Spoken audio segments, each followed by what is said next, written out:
Halo semuanya, selamat datang kembali di channel YouTube saya, The Readers of Life, bersama saya Lamtarida Simbolon. Kali ini saya ingin mengajak Anda untuk mendalami filosofi hidup bodo amat menurut Mark Manson dalam bukunya Sebuah Seni untuk Bersikap Bodo Amat. Ada 4 hal yang ingin saya jelaskan dalam video ini. Yang pertama tentang kebahagiaan, yang kedua tentang tirani keistimewaan, ketiga kegagalan versus kesuksesan, dan keempat penolakan. Gagasan-gagasan Mark Manson ini sangat luar biasa, sangat unik, dan akan mengubah mindset Anda dalam menjalani kehidupan. Yuk tonton video ini sampai selesai, tapi sebelum itu jangan lupa like. Yang pertama tentang kebahagiaan. Apa itu kebahagiaan? Ini hal yang sangat penting bagi setiap orang karena kita semuanya mencari kebahagiaan.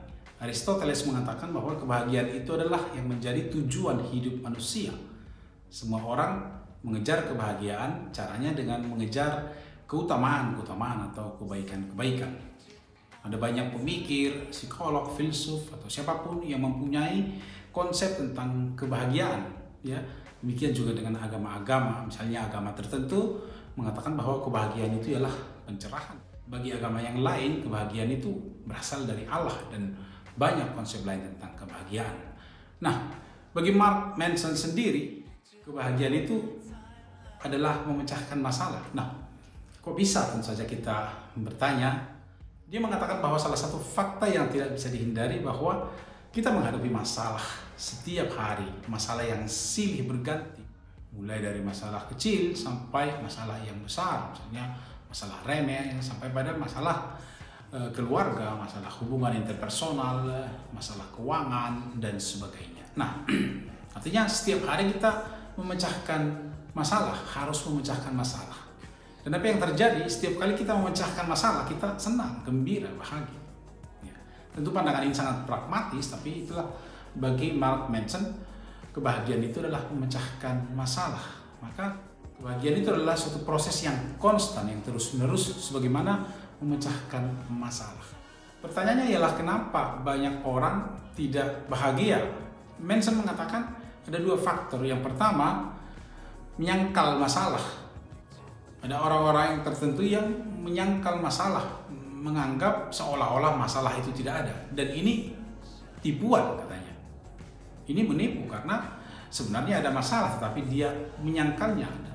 Untuk jangka pendek ini baik secara psikologis, tapi untuk jangka panjang tidak. Kenapa? Karena nanti akan pecah juga masalahnya. Nah, yang kedua, mentalitas korban. Apa ini? Artinya orang yang memiliki masalah itu merasa diri sebagai korban. Dia merasa tidak bisa berbuat apa-apa atau menyalahkan orang lain, menyalahkan lingkungan. Dan ini pun tentu saja tidak tepat. Nah, yang benar ialah mengakui, menerima masalah itu dan menghadapi serta memecahkannya. Karena itu dia mengatakan, pecahkan masalahmu dan berbahagialah. Kebahagiaan itu ialah menemukan masalah, menikmatinya, dan menikmati proses pemecahannya. Yang kedua, tirani keistimewaan. Mark Manson mengatakan bahwa salah satu hal lain yang menjadi ciri atau mentalitas zaman kita ini ialah budaya keistimewaan. Artinya, pandangan bahwa setiap orang bisa menjadi istimewa, setiap orang bisa menjadi luar biasa, setiap orang bisa menjadi nomor 1. Dan ini kata Manson, ini adalah omong kosong. Ini adalah tipuan psikologis yang meninabobokkan orang. Yang benar, sedikit orang yang menjadi orang-orang yang hebat, dan itu pun setelah mengalami proses yang sangat panjang.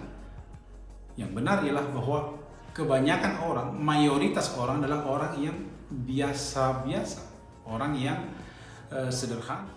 Nah, maka mentalitas ini menjadi tirani atau mengungkung banyak orang. Kenapa? Karena begitu disebarkan pandangan bahwa setiap orang bisa menjadi istimewa, terutama kalau Anda mendengar misalnya dari kata-kata motivasi, dari media sosial, TikTok, snack video, YouTube, dan sebagainya. Begitu digembar-gemborkan bahwa setiap orang bisa menjadi istimewa, bisa menjadi luar biasa. Padahal tidak seperti itu. Kebanyakan orang, mayoritas orang, ya hidup biasa-biasa saja, hidup tidak istimewa. Dan itu fakta kata match. Maka budaya keistimewaan ini menimbulkan masalah psikologis karena orang membayangkan keluar biasaan atau keistimewaan itu membuat dia merasa tidak apa-apa dan merasa rendah diri dan merasa tidak percaya diri. Media, khususnya internet, sosial media dan sebagainya, di satu sisi menyelesaikan banyak masalah tetapi menimbulkan masalah baru, yaitu masalah psikologis bagi banyak orang. Manson mengatakan bahwa sangat penting untuk bersikap bodoh amat terhadap budaya keistimewaan ini dan menerima fakta bahwa hidup itu banyakan hidup yang biasa-biasa saja. Dia mengatakan bahwa yang membuat kita sehat adalah sayur-sayuran yang seringkali rasanya hambar, tidak enak, bahkan pahit. Tapi itulah yang membuat sehat. Demikian juga dengan hidup. Pada umumnya atau kebanyakan hidup itu ya hambar, banyak enggak enaknya, banyak pahitnya. Tapi itulah fakta, itulah hidup yang harus diterima dan dijalani. Yang ketiga, kegagalan versus kesuksesan. Tentu kalau ditanya apa yang ingin Anda raih dalam hidup ini, setiap orang atau rata-rata orang akan menjawab kesuksesan atau keberhasilan. Tetapi seringkali orang terfokus pada hasil akhir atau jatuh cinta pada hasil akhir kesuksesannya daripada prosesnya. Padahal sebenarnya ada ribuan kegagalan yang harus dilewati untuk mencapai kesuksesan itu. Seperti misalnya anak kecil ketika belajar berjalan, dia mengalami jatuh berkali-kali, ratusan kali, bahkan ribuan kali barangkali. Tapi anak kecil tidak mengatakan, oh ya sudah, saya gagal, saya tidak mau lagi berjalan. Tidak, dia tetap bangkit dan berjalan. Atau juga seperti yang dicontohkan oleh Manson, Picasso itu seorang pelukis yang sangat terkenal dari Italia. Suatu kali dia duduk di alun-alun di Spanyol dan membuat lukisan yang sangat indah di tisu, dan dia meletakkan tisu gitu saja di sampingnya. Nah, ternyata ada seorang ibu yang mengamat-amatinya, mengatakan, oh ya, tisunya sama saya aja, lukisannya sama saya aja, berapa harganya katanya. Dan Picasso mengatakan harga yang sangat mahal, dan perempuan itu terkejut, loh kok mahal sekali, padahal itu hanya di tisu katanya. Picasso mengatakan, ibu, saya butuh 60 tahun untuk bisa membuat lukisan seperti ini. Nah, artinya ibu itu terfokus pada hasil akhir lukisan yang dia lihat di tisu itu, padahal dia tidak melihat proses yang begitu panjang, kegagalan yang begitu panjang yang harus dilewati Picasso selama 60 tahun lebih sehingga dia bisa menghasilkan lukisan yang seperti itu. Nah, sekali lagi orang begitu terfokus pada hasil akhir dan tidak melihat prosesnya, tidak melihat kegagalan-kegagalan yang dilewati, bahkan takut gagal. Kenapa kita takut gagal? Ada banyak faktor yang menyebabkannya tentu saja. Manson mengatakan ada beberapa yang sangat penting, misalnya sistem pendidikan kita dan juga dari orang tua yang menerapkan sistem reward and punishment, artinya hadiah dan hukuman bagi orang-orang yang berprestasi. Anak yang berprestasi, siswa yang berprestasi diberikan hadiah, sedangkan yang kurang atau tidak berprestasi ya diberikan hukuman, yang salah diberikan hukuman. Dan ini membuat orang terus-menerus menghindari hukuman dan mencari hadiah ini. Kemudian dia mengatakan juga faktor media.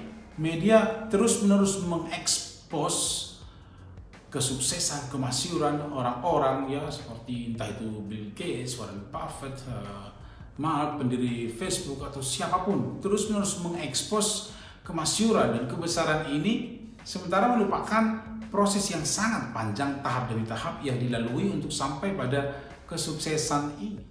Nah, hal itu membuat orang secara tidak sadar fokus untuk sukses dan takut melewati kegagalan-kegagalan ini karena mereka tidak melihat kegagalan-kegagalan yang dilewati orang-orang yang sukses itu. Dan faktor lain ialah salah memilih ukuran nilai.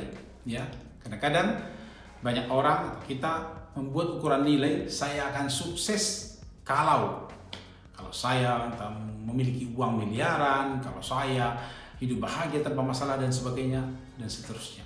Nah, Mark mengatakan tidak seperti itu. Yang benar atau realitasnya ialah bahwa ada banyak kegagalan dan itu yang sangat penting adalah menerimanya. Tidak apa-apa kalau kita gagal. Bodoh amat dengan apa kata orang. Bodoh amat kalau kita dicap orang gagal, orang yang tidak sukses, ya. Yang sangat penting tentu saja ialah bagaimana kita menerima kegagalan dan kekurang berhasilan. Dan yang lebih penting lagi ialah rasa sakit adalah jalan untuk mencapai kesuksesan atau kebahagiaan itu. Mark Manson mengatakan rasa sakit adalah jalan setapak untuk mencapai kebahagiaan itu. Pertanyaan yang keliru menurut Mark Manson ialah apa yang ingin saya nikmati? Itu keliru. Dia mengatakan yang tepat ialah rasa sakit apa yang harus saya tanggung, saya tahan untuk mencapai kesuksesan itu. Filosofi bodo amat Mark Manson ini bukan kata-kata yang menyenangkan, mengenakkan, membuat kita terlena atau meninabobokan, melainkan yang realistis, ya. Itulah fakta yang harus dihadapi. Yang keempat adalah tentang penolakan. Manson mengatakan bahwa hidup kita senantiasa memilih. Dan kalau kita memilih satu hal, artinya kita harus melepaskan banyak hal yang lain. Kalau kita memilih satu profesi, kita menolak atau melepaskan banyak profesi, banyak alternatif lain. Kalau kita memilih satu gaya hidup, kita melepaskan atau menolak ribuan alternatif gaya hidup yang lain. Dia mengatakan bahwa kebebasan mutlak itu tidak ada. Yang benar menurut dia ialah komitmen pada satu hal dan menolak yang lain. Dan terlebih lagi dia mengatakan bahwa identitas kita ditentukan oleh apa yang kita tolak. Nilai-nilai apa yang kita pilih dan nilai-nilai apa yang kita tolak. Baik, sekian dulu untuk video kali ini, gagasan-gagasan Mark Manson atau filosofi bodo amat menurut Mark Manson ini. Sampai jumpa di video berikutnya.